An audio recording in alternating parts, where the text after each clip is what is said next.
के लिए देवता और दैत्यों में फाइट हुई थी। हाँ, पहले आर्मी में मैं, बाद में आर्मी से आने के बाद फिर मैं आरएसीबी में एईएन रहा हूँ, गेस्टेड ऑफिसर रहा हूँ। अच्छा। और सिर्फ एक बात की कमी है कि 3 किलोमीटर के एरिया में कहीं मेडिकल व्यवस्था कहीं नहीं। तो महाराज सभी दर्शकों को जय श्री राम, जय महाकाल, राधे राधे। दोस्तों मैं आया हूँ फिलहाल प्रयागराज में, और जैसा कि आपको पता है यहाँ पर 144 साल बाद लगने वाला जो वृद्ध महाकुंभ का आयोजन प्रयागराज में हो रहा है, जिसका आगाज 13 जनवरी से हो चुका है। इसी के साथ आपको बताना चाहता हूं कि जो अमृत स्नान है, 2 अमृत स्नान निकल चुके हैं, 13 जनवरी और 14 जनवरी। उस दिन भी बहुत यहाँ पर करोड़ों की संख्या में यहाँ पर श्रद्धालु और भक्त यहाँ पर आए थे, लेकिन वर्तमान में भी आप हमारे पीछे देख सकते हो और चारों तरफ आपको कैमरामैन दिखाएंगे कि कितनी तादाद में जो यहाँ पर श्रद्धालु हैं उनका जमावड़ा लगातार बना हुआ है। इसी के साथ मैं आपको बताना चाहता हूं कि जो यहाँ के जो प्रशासन है उसके द्वारा बहुत ही अच्छी व्यवस्था बनाई गई है, और यहीं के जो लोग बाग हैं आसपास के, उनका कहना है कि प्रशासन के द्वारा पहली बार जो इतनी अच्छी व्यवस्था यहाँ पर इस महाकुंभ में देखने को मिल रही है।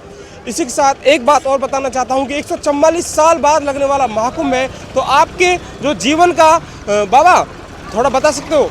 तो ये हमें बाबा मिले हैं देखिए कुंभ में।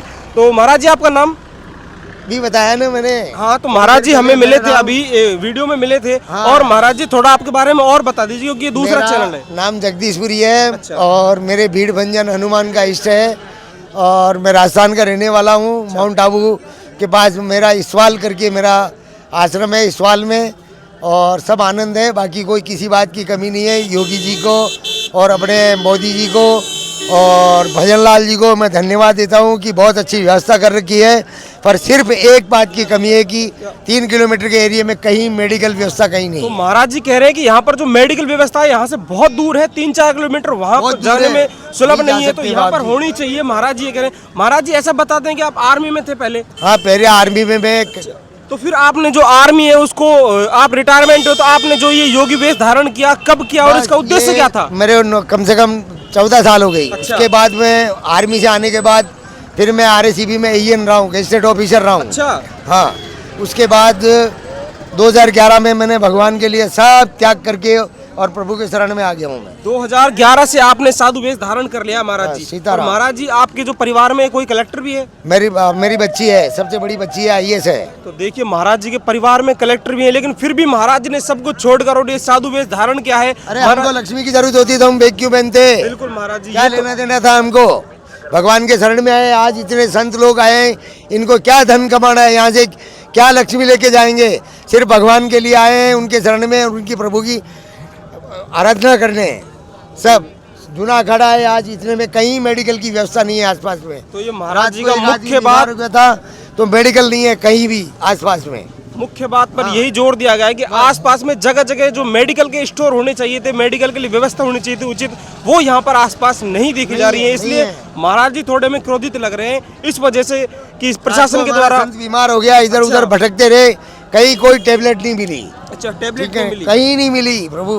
तो देखिए यहाँ पर जो व्यवस्था की गई है इतनी अच्छी, लेकिन इस बात का ध्यान नहीं रखा गया कि मेडिकल टॉप व्यवस्था है। हाँ, साफ सफाई 1 नंबर व्यवस्था है, संतों के लिए भी सब कुछ है, पर सिर्फ मेडिकल आज 3 किलोमीटर का आज एक संत दवाई लेने जाएगा जब तक तो मर जाएगा। बिल्कुल महाराज जी, ये तो है।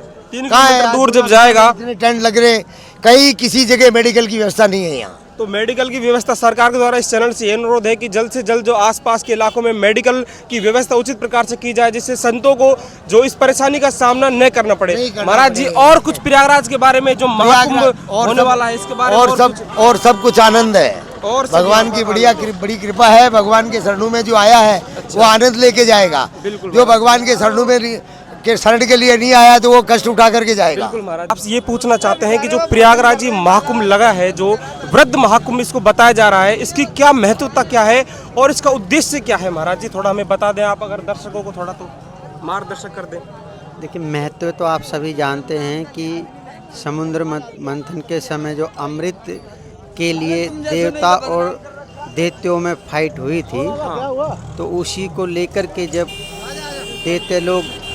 देवता लोग आपस में संग्रह कर रहे थे, तो उसकी कुछ बूंदें जहाँ जहाँ पर भी पड़ी वही कुंभ के रूप में वहाँ पर ये विशाल मेला का आयोजन हुआ। इससे जन जन में यही संदेश जाता है कि जितने भी हमारी संस्कृति है, महापुरुष हैं, जो संत महात्मा हैं, अखाड़े हैं, वो सभी आते हैं, जिनको हम कोई निमंत्रण किसी प्रकार का नहीं देते हैं, फिर भी अपने आप स्वतः आ जाते हैं और आकर के धर्म की रक्षा के लिए, धर्म के प्रचार प्रसार के लिए, जनहित के लिए और समस्त समाज के लिए सर्वे भवन्तु सुखिनः, सर्वे सन्तु निरामयाः, सर्वे भद्राणि पश्यन्तु, माँ कश्चित् दुःखभाग् भवेत्।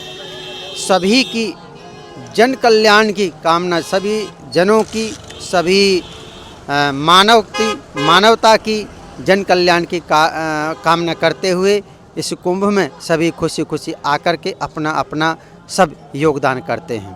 तो महाराज जी ने कितने अच्छे प्रकार से समझाया। महाराज जी एक प्रश्न और करना चाहता हूँ कि जो कल्पवास के बारे में हमें थोड़ा समझा दीजिए। कल्पवास क्या होता है महाराज जी? कल्पवास यहाँ 1 महीने का माघ महीने में लगता है। तो जितने भी कल्पवासी हैं, जैसे कि साक्षात परमात्मा भी यहाँ पर 1 महीना के लिए आते हैं। ये प्रयागराज है, जितने भी तीर्थ हैं उनके राजा हैं ये। तो यहाँ तीर्थराज, तभी इनको कहा गया है तीर्थराज। तो इसकी महत्व तो अनंत है, बखान की नहीं जा सकती है। और जैसे कुंभ में भी 33 करोड़ जितने भी हमारे देवी देवता हैं, सभी किसी न किसी रूप में यहाँ आते हैं, ऐसे ही कल्पवास में आते हैं। इसका महत्व है कि हमारा जीवन का कल्याण होता है, उद्धार होता है और साक्षात मोक्ष की भी हमें प्राप्ति होती है। कल्पवास यहाँ हम करते हैं। तो महाराज जी सरकार के द्वारा यहाँ पर कैसी व्यवस्था की गई है आसपास जो मेडिकल के लिए और प्रशासन के द्वारा, योगी सरकार के द्वारा मुख्यतः कहें तो योगी सरकार के द्वारा कैसी व्यवस्था यहाँ पर की गई है प्रयागराज में? देखिए, जहाँ तक व्यवस्था की बात है तो व्यवस्था के लिए हम कोई टीका टिप्पणी नहीं करना चाहते हैं। व्यवस्था तो जनहित के लिए ठीक ही है, परंतु जो संतों की व्यवस्था है, जैसे शाही स्नान हुआ था, उस समय व्यवस्था में बहुत ही कमी थी। जो एक पहले से परंपरा ही रही है कि संतों का अलग से ही स्नान होता है और अलग से उनकी सुरक्षा